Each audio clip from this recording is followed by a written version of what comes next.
Siya. Pag gusto nyo magpahula, meron tayo, ha? Pwede kayo sa tabo at timbang. Magandang tandem nyo, ha?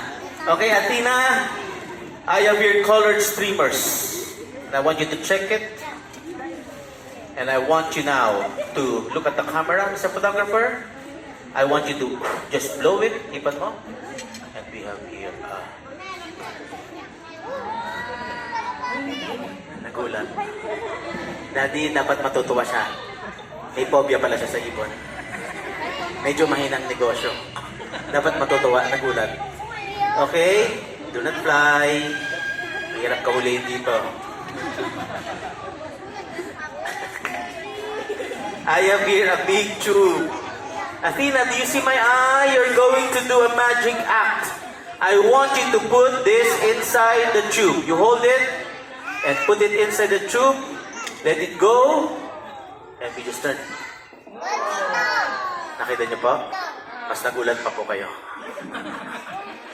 Mas nagulat yung malayo kaysa doon sa malapit. Now, Athena, I will teach you magic. This is what we call balloon magic. Okay, can I call your best friend here? What is the name of your best friend? Anong edad? Okay, edad, come here. Is she your classmate? Your neighbor? What? Wala lang. Sige, dito lang, okay? Ano? Neighbor? Cousin. Cousin. Okay, very good. So your cousin, Edad. Okay, Edad and Athena, I have here what we call balloon magic. Can you please say balloon magic?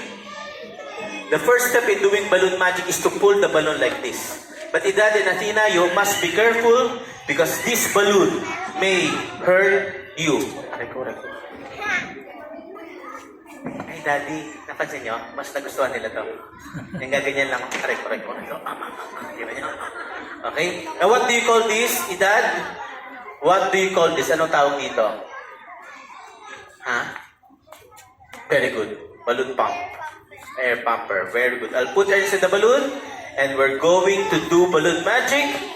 And Edad, can I ask you to help me? Can I ask you to hold the balloon with your two hands? Stay here, Dad. Stay here. You hold the balloon with your two hands. Athena, hold it also. Help her.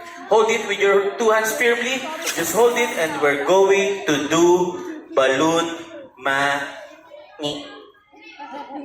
Ba't nyo ginawang spaghetti? I gave you a longganisa, you turn it into a spaghetti. Let it go. Can I borrow?